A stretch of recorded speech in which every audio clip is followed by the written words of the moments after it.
Aujourd'hui, vous apprendrez l'histoire complète de la Bible et comprendrez à la fois l'Ancien et le Nouveau Testament d'Adam dans le Jardin d'Éden jusqu'à la mort des disciples de Jésus. Sans aucun doute, lorsque vous aurez fini de regarder cette vidéo, vous ne serez plus le même. Vous aimerez la parole de Dieu encore plus, bien sûr. Cela n'arrivera que si vous ouvrez votre cœur à la parole de Dieu. Si vous avez des difficultés à comprendre la Bible, dans cette vidéo, vous serez en mesure de la comprendre et après avoir regardé tout ce qui sera enseigné, je suis sûr que vous serez édifié et éclairé par les Écritures. Tout a commencé au commencement, avant le commencement. Il n'y avait que Dieu. Il n'a jamais cessé d'exister. Il existe de toute éternité. Il n'avait pas d'origine. Il est l'origine de tout. Il n'a pas été créé. Il est le créateur de toutes choses. Il n'a pas commencé d'exister. Il est le Père de l'éternité. L'éternité est un attribut exclusif de Dieu au commencement. Dieu créa les cieux et la terre le 6e jour. Dieu créa l'homme à son image et à sa ressemblance, et de l'homme il créa la femme. Adam et Ève furent créés, parfaits, purs et innocents. Ils avaient une pleine communion avec Dieu. Ils vivaient ravis dans le jardin en tant qu'intendants de la création de Dieu. Mais ils sont tombés dans le péché, et toute la race humaine a été plongée dans cet abîme de dépravation totale, parce que nous étions tous en Adam. Adam et Ève ont eu 2 fils, Caïn et Abel, par jalousie. Caïn a tué son frère, devenant le premier meurtrier et fratricide de l'histoire. Plus tard, Adam et Ève ont eu un autre fils, Seth. À travers lui, une lignée sainte a commencé à émerger qui s'est tournée vers Dieu. Cependant, il n'a pas fallu longtemps pour que la terre soit remplie de méchanceté et de violence. Dieu a alors décidé d'effacer l'homme qu'il avait créé de la surface de la terre. Mais il y avait un homme juste, Noé. Dieu a donc déversé le jugement par le déluge, sauvant Noé, sa femme et ses 3 fils, Sem, Ham et Japh, avec leurs femmes respectives dans une arche qu'ils avaient construite. Grâce aux fils de Noé, Dieu a recommencé l'origine de divers peuples. Sem est devenu le père des nations sémitiques, Ham est devenu l'ancêtre des nations africaines et asiatiques, et Japheth est devenu le tronc des nations européennes. Plus tard, Dieu a choisi une famille pour former le peuple qui serait l'instrument de amener le Messie promis dans le monde. Il a appelé Abraham d'Ur du Caldan. Abraham a quitté sa terre et sa famille et est devenu un pèlerin de la foi, élevant des autels à Dieu partout où il allait. Cela a continué avec Abraham et son neveu Lot qui est devenu le père de 2 nations, les Ammonites et les Moabites. Quand Abraham a quitté Haran, il avait 75 ans. Dieu a promis qu'il aurait un fils, le fils de la promesse, et serait le père d'une nation nombreuse, et que toutes les familles de la terre seraient bénies en lui. Abraham a attendu 11 ans que la parole de Dieu s'accomplisse, puis Saraï, sa femme, ne croyant plus en la promesse de Dieu, a donné sa servante Agar à Abraham pour cohabiter, avec ainsi est né Ishmaïl, qui est devenu le père d'une nation nombreuse. Le peuple arabe, les ennemis historiques du peuple d'Israël. Quand Abraham avait 99 ans, Dieu lui est apparu et lui a ordonné de sortir de sa tente et de compter les étoiles dans le ciel. Puis il lui a dit que ses descendants seraient aussi nombreux que les étoiles dans le ciel et le sable sur le bord de la mer. Mais Dieu a également révélé que ses descendants seraient asservis pendant 430 ans. Dieu changea le nom d'Abraham, qui signifie grand-père, en Abraham, qui signifie père d'une multitude, alors que l'enfant promis n'était pas encore né. Abraham avait 100 ans, et sa femme Sarah avait 90 ans quand Isaac est né. Isaac a épousé Rebecca, qui était baron, après 20 ans de mariage. Rebecca a été guérie et ils ont eu 2 fils jumeaux, Ésaü et Jacob. Ésaü est devenu le père des Édomites et Jacob, qui a reçu le nom d'Israël dans sa conversion, est devenu le père des Israélites. Jacob a eu 12 fils et une fille, par Joseph, l'avant-dernier fils. La famille de Jacob a déménagé en Égypte avec 70 personnes là-bas. Ils se sont installés dans le pays de Gohan, une région fertile. Ces 70 personnes se sont multipliées étonnamment après 400 ans en Égypte. Ils sont partis sous la conduite de Moïse avec 600 000 hommes, sans compter les femmes et les enfants. Environ 2 millions de personnes, le voyage à travers le désert vers la terre promise a continué. Ce qui était censé prendre 3 mois a pris 40 ans, en raison de l'incrédulité et les espions TW qui ont été envoyés pour explorer la terre promise. 10 d'entre eux sont revenus avec un rapport pessimiste et ont incité et mutiné le peuple contre Dieu et Moïse. Face aux géants de ces terres, Ils se sentaient comme des sauterelles et ont diminué la puissance de Dieu. Puis Dieu les a sévèrement punis, condamnant tous ces gens à périr dans le désert, permettant seulement à Josué et Caleb, les espions fidèles, d'entrer dans la terre promise. Le peuple d'Israël a erré en rond dans le désert pendant 40 ans. Une année pour chaque jour où ils ont exploré la terre, le désert, est devenu le plus grand cimetière du monde, où toute la génération qui a quitté l'Égypte a péri, sauf les 2 hommes qui ont osé faire confiance à Dieu. Après 40 ans d'errance, nous avons 6 ans de conquête du pays sous la direction de Josué, mais il y avait encore beaucoup de terre à conquérir. Josué, le serviteur de Moïse, a introduit le peuple à la terre promise par un appel de Dieu et une habilitation extraordinaire après la mort de Josué. Une longue période de 330 ans de règne théocratique a commencé, appelée la période des juges. C'était une période de grande instabilité spirituelle et de hauts et de bas dans la vie d'Israël. À l'époque des juges, le peuple faisait ce qu'il voulait, en raison de la dureté du cœur du peuple d'Israël. Ils étaient opprimés par de nombreux ennemis. À cette époque, Dieu a élevé des dirigeants de grande stature, tels que Gédéon, Jepha, Samson et Samuel. Après cette longue période, une nouvelle phase est arrivée. La monarchie, le peuple d'Israël, regardant les nations voisines, a demandé un roi. Le peuple ne voulait plus que Dieu règne sur eux. Samuel, le dernier juge, a ensuite oint Saül comme roi sur Israël. Saül a régné pendant 40 ans. Il a bien commencé et a mal fini. Il a ouvert les rideaux de son règne avec humilité, mais a ensuite succombé à l'orgueil, la cruauté et finalement la rébellion et l'apostasie. Après lui, David a régné à sa place également pendant 40 ans, transférant la capitale d'Israël d'Hébron à Jérusalem. Son règne a été réussi. David a renforcé son royaume et est devenu le roi le plus éminent d'Israël, accumulant des richesses, conquérant des terres, vainquant des armées.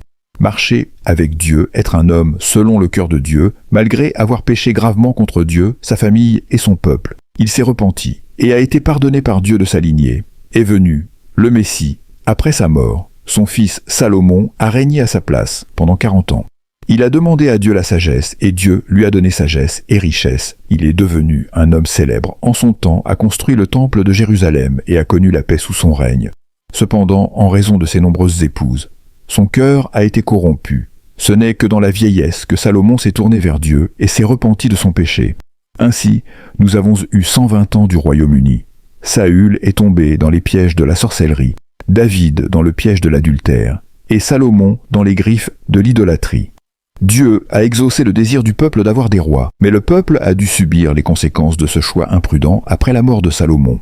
Le royaume s'est divisé parce que son fils, Rehob, a refusé d'écouter la demande du peuple d'alléger les impôts lourds, la pompe.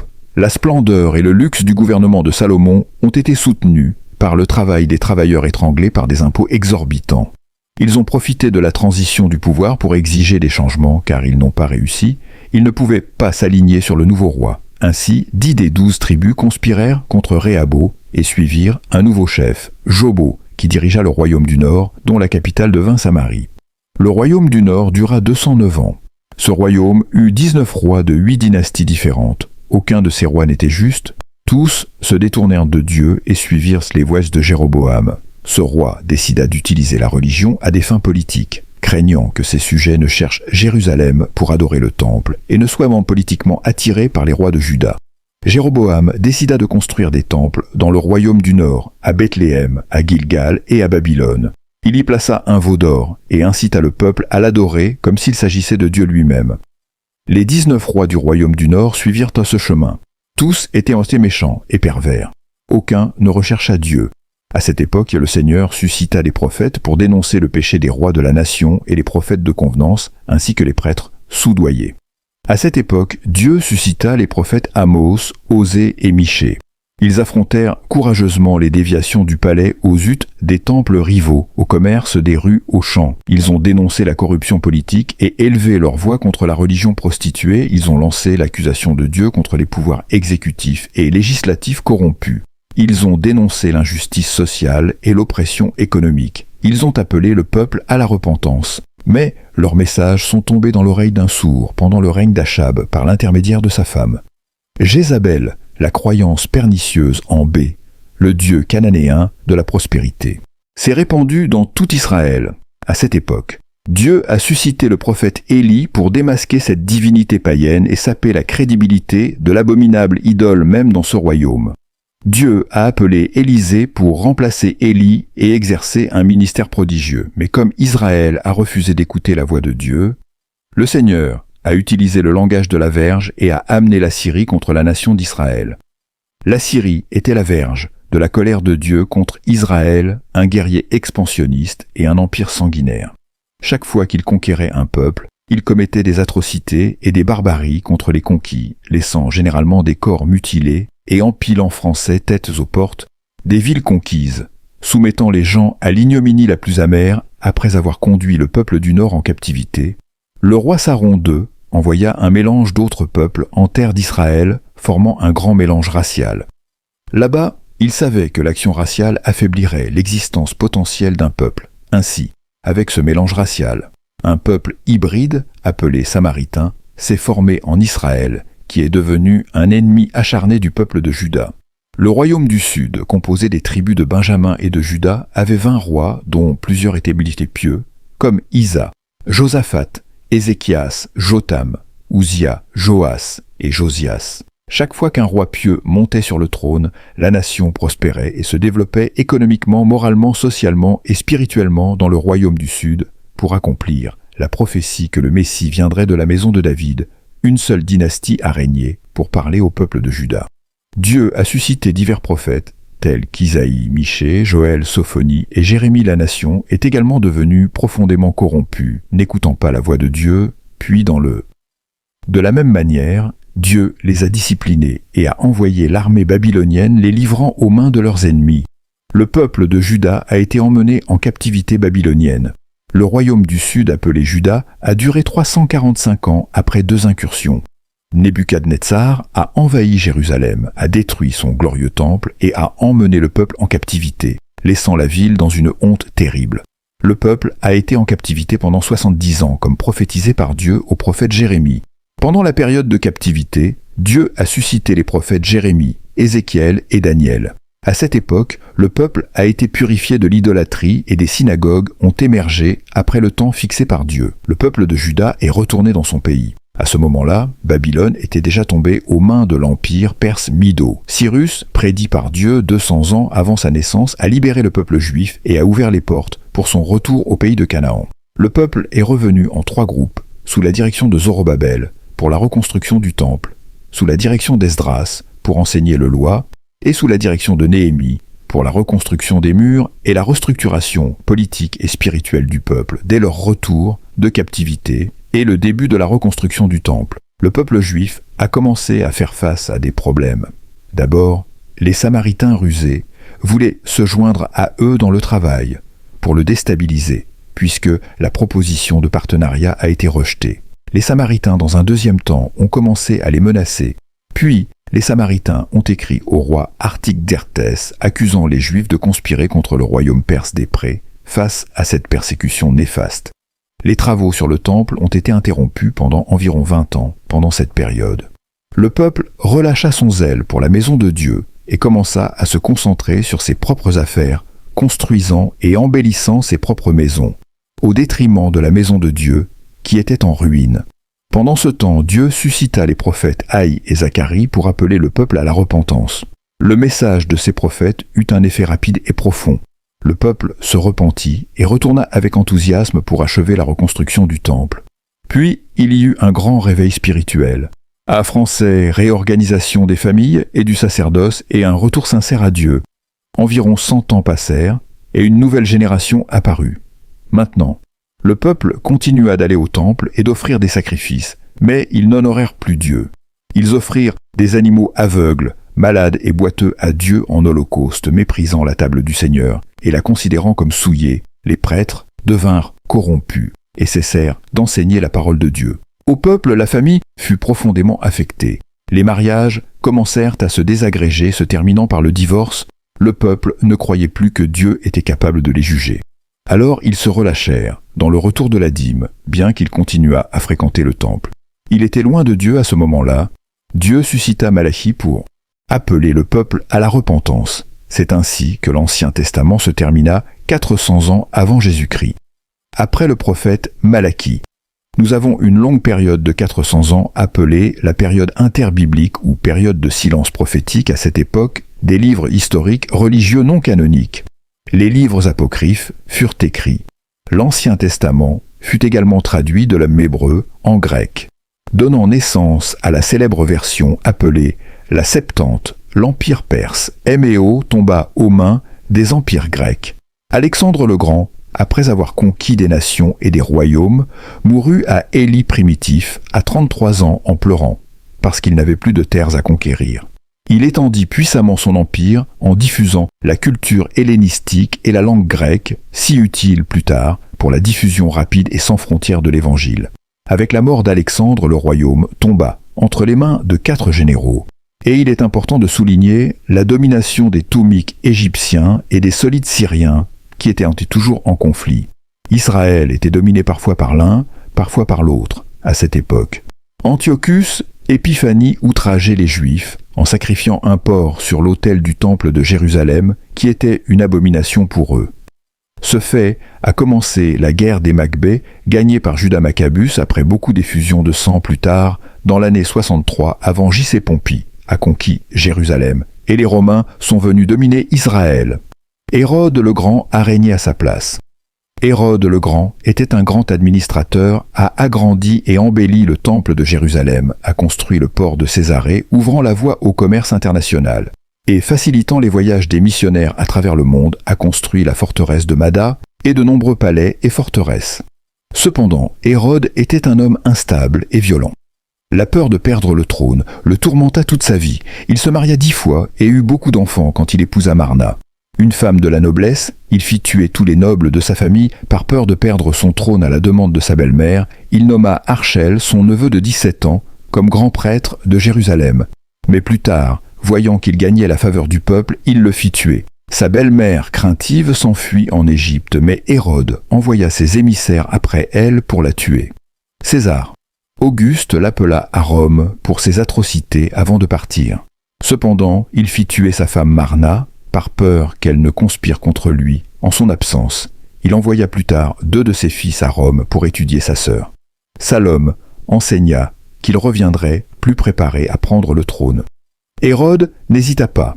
Il ordonna que ses 2 fils soient étranglés avant de mourir. Il fit jurer à sa sœur Salame qu'il tuerait au moins un noble de chaque famille de Jérusalem, parce qu'elle voulait l'arme à ses funérailles. C'était l'homme qui était alarmé lorsqu'il apprit des rois mages qu'un garçon était né en Juda pour être roi d'Israël après la mort d'Hérode le Grand vers l'an 4 avant Jésus-Christ. Son royaume fut divisé entre 4 de ses fils. Archel, l'un des fils d'Hérode, régna sur la Judée-Samarie, et Édom, c'était un roi terrible. Les Juifs demandèrent finalement aux Romains de le destituer de ses fonctions. Rome, préoccupée par les problèmes constants. En Judée, y installa un procurateur ou gouverneur romain. C'est ainsi que les Romains commencèrent à gouverner directement la Judée. À cette époque, Pilate était le gouverneur. Cet état catastrophique et cette situation politique dans laquelle le peuple élu de Dieu se retrouva sous le pouvoir haineux des Hérodiens et à la merci de l'esclavage sous la domination des Romains, rendit l'espoir politique pour le Messie manifeste comme jamais auparavant un cri de libération et de rédemption de l'esclavage impie. C'est alors, à ce moment, que Jésus, dans la plénitude des temps accomplissant les prophéties bibliques, naquit à Bethléem en Judée, l'Éternel français. Le Verbe s'est fait chair et a habité parmi les hommes. Il a vécu parmi nous plein de grâce et de vérité. Il a revêtu la peau humaine, a mis les sandales de l'humilité, a marché sur notre terre, a mangé notre pain, a bu notre eau, a ressenti notre douleur, a pleuré nos larmes, a porté nos péchés sur son corps sur la croix, et est ressuscité dans la gloire pour notre justification. Les cultures hellénistiques et romaines ont rejoint la contribution juive à la venue du Messie dans le monde quand Jésus est né. La Palestine était sous la domination de Rome avec la persécution d'Hérode, le grand Joseph, et Marie ont fui avec l'enfant Jésus en Égypte, y restant jusqu'à la mort du méchant roi. Ils sont revenus d'Égypte et se sont installés à Nazareth, la ville où ils avaient vécu auparavant. Jésus a grandi comme le fils d'un charpentier à l'âge de 30 ans. Il a commencé son ministère après avoir été baptisé dans le Jourdain par Jean. Baptiste s'identifiant ainsi aux pécheurs qu'il est venu sauver là dans le Jourdain. Alors que Jésus priait, les cieux se sont ouverts, et le Père a parlé. celui-ci est mon Fils bien-aimé, en qui j'ai mis toute mon affection à ce même moment. Le Saint-Esprit est descendu sur lui, sous la forme d'une colombe. Le dotant du pouvoir de Jésus a commencé son ministère du Jourdain. Jésus a été conduit dans le désert par le Saint-Esprit, où il a jeûné pendant 40 jours et 40 nuits, pendant lesquels il a été tenté par le diable, 3 fois. Le diable a attaqué Jésus pour le renverser. Mais le Fils l'a vaincu dans le désert en utilisant toujours l'épée de l'Esprit. La parole de Dieu, le diable a renversé le premier au paradis, mais a été vaincu par le second Adam, dans le désert du désert. Jésus, rempli du Saint-Esprit, est allé en Galilée, arrivant à Nazareth, où il a vécu la majeure partie de sa vie terrestre. Il est entré dans la synagogue, a pris le rouleau du livre d'Isaïe, et a lu « L'Esprit du Seigneur est sur moi, parce qu'il m'a oint, pour prêcher, pour guérir et pour délivrer. » Jésus a appelé 12 hommes qu'il a nommés apôtres, investissant la plupart de son temps à les former et à les discipliner.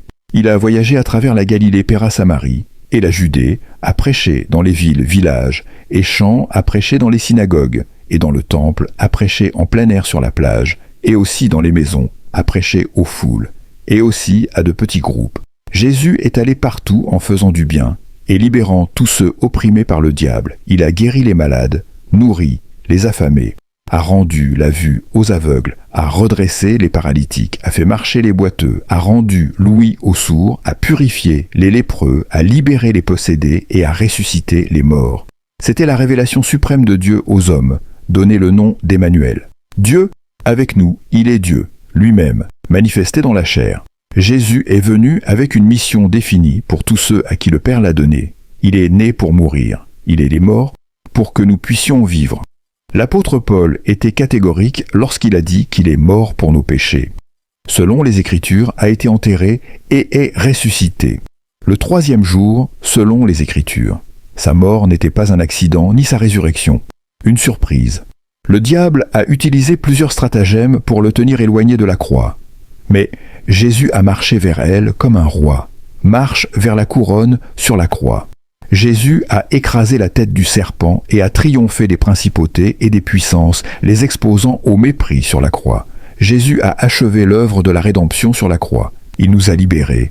La mort n'a pas pu l'arrêter. Le 3e jour, Jésus est ressuscité pour notre justification avant de monter au ciel. Il a demandé à ses disciples de rester à Jérusalem en attendant la promesse du Père, jusqu'à ce qu'il soit revêtu de puissance dans Actes 1:8. Jésus parle de la puissance donnée par le Saint-Esprit et donne également la stratégie d'action à suivre pour être témoin à la fois à Jérusalem et dans toute la Judée-Samarie et jusqu'aux extrémités de la terre. Après la Pentecôte, l'Église a explosé à Jérusalem-M avec une croissance étonnante des multitudes s'y sont continuellement ajoutées. La croissance et l'expansion de l'Église de Jérusalem sont rapportées par Luc jusqu'au chapitre 7 du livre des Actes, alors que l'Église était encore limitée à la Judée. Dieu a envoyé la persécution contre elle et les croyants ont été dispersés portant la parole partout où ils allaient. C'est ainsi que Philippe est arrivé en Samarie brisant les murs de l'inimitié et y prêchant l'évangile avec puissance. Les gens se sont réjouis d'entendre et de voir les choses que Dieu a faites par Philippe. Le diacre prédicateur, il a parlé et fait prêchant aux oreilles et aux yeux par l'imposition des mains des apôtres. Pierre et Jean les Samaritains ont également reçu le Saint-Esprit. L'Évangile s'est répandu au-delà des frontières d'Israël avec la conversion du persécuteur de l'église Saul de Tarse sur la route de Damas. Plus tard, une église gentile, l'église d'Antioche de Syrie, est devenue la mère des missions naturelles de culte. Après cela, Barnabas et Saul sont partis pour leur premier voyage missionnaire dans les régions de Galatie, en passant par Purge, Derbie, Iconium et Lystra, établissant des églises et constituant presbytres. Lors du 2e voyage missionnaire, Paul et Silas sont allés dans les provinces de Macédoine et d'Achaïa, implantant des églises à Philippe, Thessalonique, Bérée et Corinthe d'Antioche, de Syrie. Paul a écrit la lettre aux Galates à Corinthe et les 2 lettres aux Thessaloniciens lors du 3e voyage missionnaire. Paul a visité la province d'Asie mineure, restant 3 ans à Éphèse, la capitale de la province d'où il a écrit les 2 lettres à l'église de Corinthe, dans cette ville cosmopolite de plus de 300 000 habitants. Il y avait le temple de la déesse Diane, un palais, de marbre 4 fois plus grand que le Panon d'Athènes, l'une des 7 merveilles du monde antique dans les années que Paul a passées en Asie.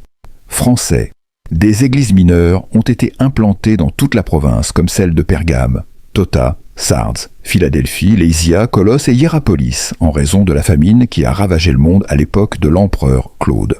Les Juifs ont été expulsés de Rome comme le rapporte le livre des Actes 18:2. Paul a ensuite fait une grande collecte parmi les églises des gentils pour l'apporter aux pauvres en Judée. Lorsqu'il s'est embarqué pour Jérusalem, il a informé les anciens d'Éphèse que ce qui l'attendait de ville en ville était des courants et des tribulations. Cependant, il n'a pas considéré sa propre vie pour accomplir son ministère de proclamation de l'évangile de la grâce de Dieu. Avant de s'embarquer pour Jérusalem, il a écrit son épître la plus robuste, la lettre aux Romains, où il a partagé son désir de visiter la capitale de l'Empire et de partager la parole avec l'Église. Elle a été dite par elle en Espagne, malgré une aide financière importante aux pauvres de Judée.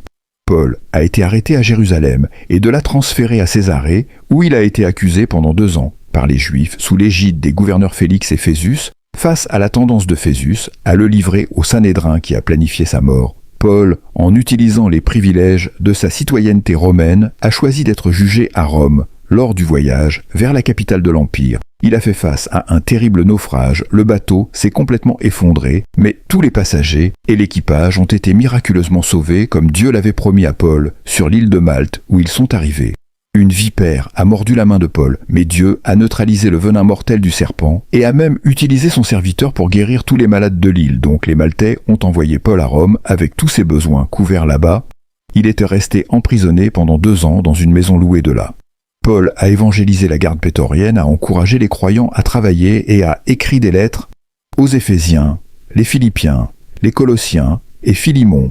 Après cette période, Paul a été libéré de prison, puis a écrit la première lettre à Timothée et la lettre à Tite, mais à partir de l'an 64, la persécution de l'Église, au lieu d'être religieuse, est devenue politique. Et Paul est retourné en prison, enfermé dans un cachot, une cave souterraine, sombre, humide et insalubre, le 17 juillet de l'année 64.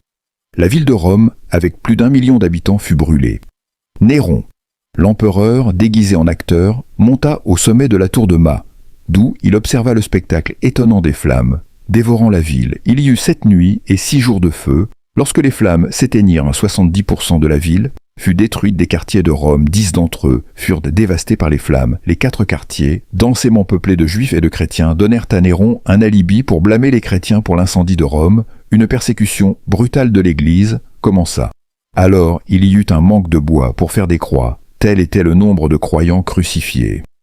Les croyants furent attachés à des poteaux, recouverts de pois et brûlés vifs pour allumer les chevaliers de Rome. Ce fut un véritable massacre de cette 2e prison. Paul écrivit sa dernière épître, la 2e lettre à Timothée, dans laquelle il raconta l'arrivée de son propre martyr et le glorieux espoir de prendre possession de la couronne de justice. Ainsi, vers l'an 67, l'apôtre vétéran fut décapité, laissant cependant un bienheureux, l'héritage pour les générations futures, le Nouveau Testament. Il a été écrit, sur une période de 50 ans, nous avons 4 livres graphiques, les 4 évangiles et 3 sont synoptiques, c'est-à-dire SE. Du même point de vue, les évangiles de Matthieu, Marc et Luc. L'objectif de Matthieu est de présenter Jésus comme le roi des Juifs.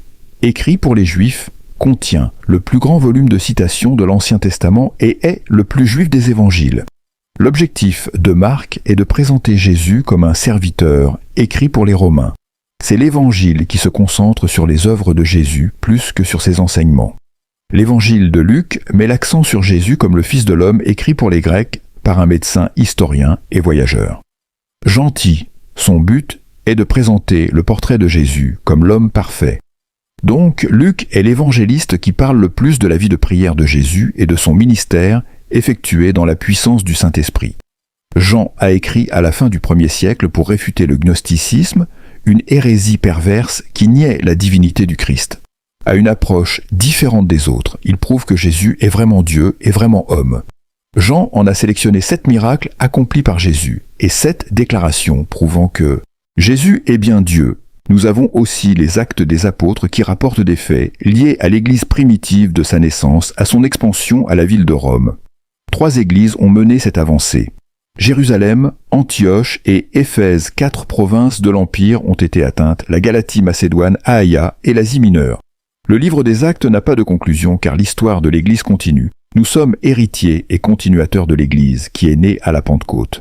Nous avons aussi les lettres de l'apôtre Paul aux églises de Rome, Galatie, Éphèse, Philippe, Colosse et Thessalonique, ainsi que ses lettres personnelles à Timothée, Tite et Philémon. En outre, nous avons une lettre envoyée aux Juifs qui étaient tentés par la persécution de revenir à la foi, qui est la lettre aux Hébreux par un auteur inconnu. Nous avons aussi les lettres générales écrites par Jacques, Pierre, Jean et Jude. Enfin, nous avons un livre eschatologique, l'Apocalypse, qui raconte la victoire triomphale du Christ et de son Église écrite par l'apôtre Jean sur l'île de Patmos vers l'an 96. J'espère que vous avez appris cette histoire. Que Dieu vous bénisse si vous n'avez pas encore accepté Jésus comme votre sauveur. Il est encore temps de vous repentir. Il peut changer votre avenir, votre histoire. Il peut enlever toute la tristesse, toute la solitude et vous fournir ce dont vous avez besoin. Entrez dans votre chambre, fermez la porte et parlez à Dieu. Il vous entendra. Que Dieu vous bénisse si vous aimez la vidéo. N'oubliez pas d'aimer et de vous abonner à la chaîne.